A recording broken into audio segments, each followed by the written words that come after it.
Hello दोस्तों, मैं भंवर सिंह और आप सभी का मेरे सुरतरंग चैनल पर स्वागत है। दोस्तों, हमारे यहाँ पर अनेक जातियां हैं जिनके बारे में हमारे भाटों के बइयों से हमको ज्ञात भी होता है, रावों की बइयों से हमको जानकारी मिलती है। अधिकतर जातियां राजपूतों में से निकली गई ऐसी मान्यता है, लेकिन दोस्तों हमें कुछ प्रमाण भी मिलते हैं जिसके आधार पर कुछ ज्ञात होता है कि उनकी उत्पत्ति वास्तव में राजपूतों से हुई है। तो आज मैं दोस्तों आपको एक ऐसी जाति के बारे में बताने जा रहा हूं जिनकी उत्पत्ति राजपूतों से हुई है, जो आज भी क्षत्रिय अपने नाम के आगे लिखते हैं। तो जी हाँ दोस्तों, आज मैं आपको बताने जा रहा हूं घांची, जो क्षत्रिय लाठेचा घांची कहे जाते हैं, उस जाति की उत्पत्ति राजपूतों से हुई। वो कैसे हुई, इसके पीछे की क्या कहानी है, वो बहुत ही रोचक है। तो आइए दोस्तों, आज मैं आपको पूरा इतिहास बताता हूं। पूरा वीडियो देखें और जुड़े रहे जाते हैं। लेकिन इनके अंदर जो घांची है वो हमारे राजस्थान में, विशेषकर पश्चिमी राजस्थान में जालौर, सिरोही, पाली, बाड़मेर, जैसलमेर अथवा मेवाड़ के जो क्षेत्र है, उदयपुर, चित्तौड़, भीलवाड़ा, डूंगरपुर, बांसवाड़ा अथवा मालवा, और गुजरात जो हमारा उत्तरी गुजरात है, वहां पर अधिकतम लोग इस समाज के रहते हैं। इसी के साथ में उत्तर प्रदेश के बुलंदशहर और उसके आसपास का जो पश्चिमी कन्नौज और ये जो क्षेत्र है, वहां पर बहुत संख्या में घांची समाज के, तेली समाज के लोग हैं। उनकी सबकी उत्पत्ति राजपूतों में से हुई है, ऐसे हमारे यहाँ पर प्रमाण भी है। दोस्तों, चालुक्य वंश रतनमाला प्रथम संस्करण चतुर्थ भाग के गुजरात खंड के पृष्ठ संख्या 126 पर इसका पूरा उल्लेख है, जो हमको पढ़ने को मिलता है। उसमें एक दोहा प्रचलित है। उस दोहे को पढ़ने से ही हमको ज्ञात हो जाता है कि उनकी उत्पत्ति किस प्रकार से हुई है। वो दोहा इस प्रकार से है दोस्तों। 1191 ज्येष्ठ तीज रविवार, छत्रवट तज तेली हुए सिद्धराज पंवार, हुआ न ऐसा नृपति मही मंडप के माही, काम वर्ष 24 हुए इस मंदिर के ताही, सिद्धराज जयसिंह नृप रुद्र महालय कीनी, अनहलपुर पाटन अमर कवि जन यश गावही। इस प्रकार से ये जो दोहा है, उस दोहे से हमें सिद्ध होता है कि इनकी उत्पत्ति इस प्रकार से हुई है। तो आइए दोस्तों, पूरी जानकारी मैं आपको बताता हूं।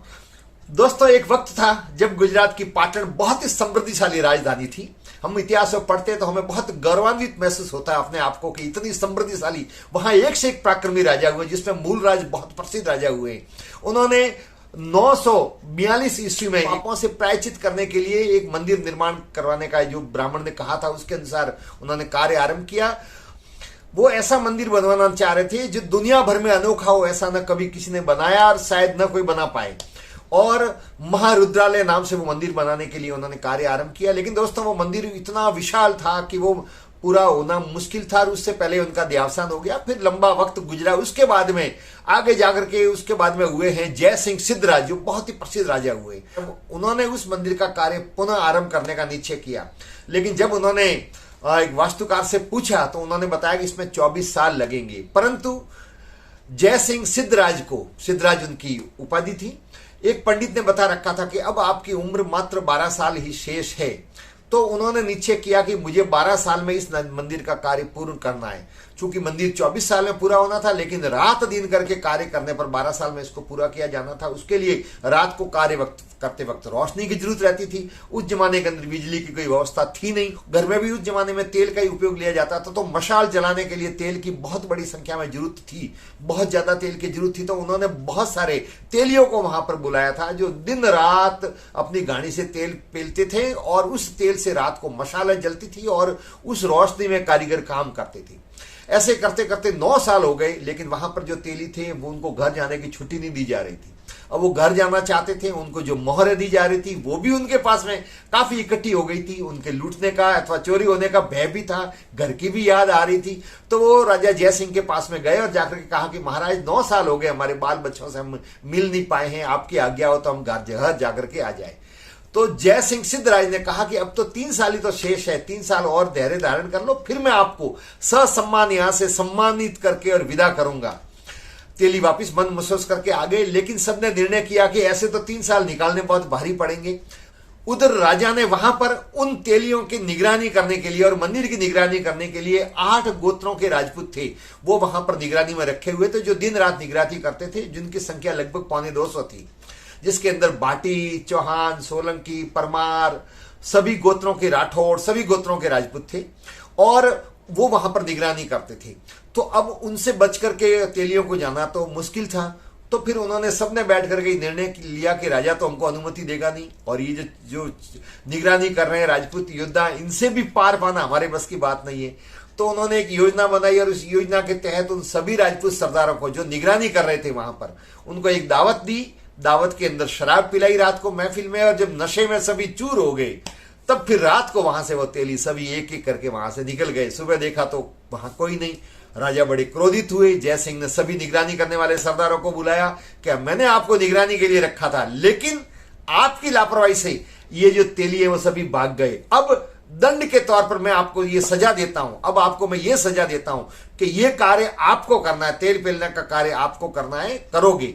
और सुबह दरबार में तेलियों के कपड़े पहना करके उनको वहां पेश किया गया।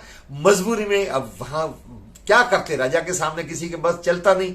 अब उस डर के कारण से सभी जो 8 गोत्रों के जो राजपूत थे, जिसके अंदर बाटी थे, चौहान थे, राठौड़ थे, परमार थे, सोलंकी थे, उन सभी गोत्रों के राजपूतों ने जो निगरानी में थे, उन्होंने तेली का कार्य वहां आरंभ कर दिया और वो दिन रात वो तेली का कार्य करने लग गए।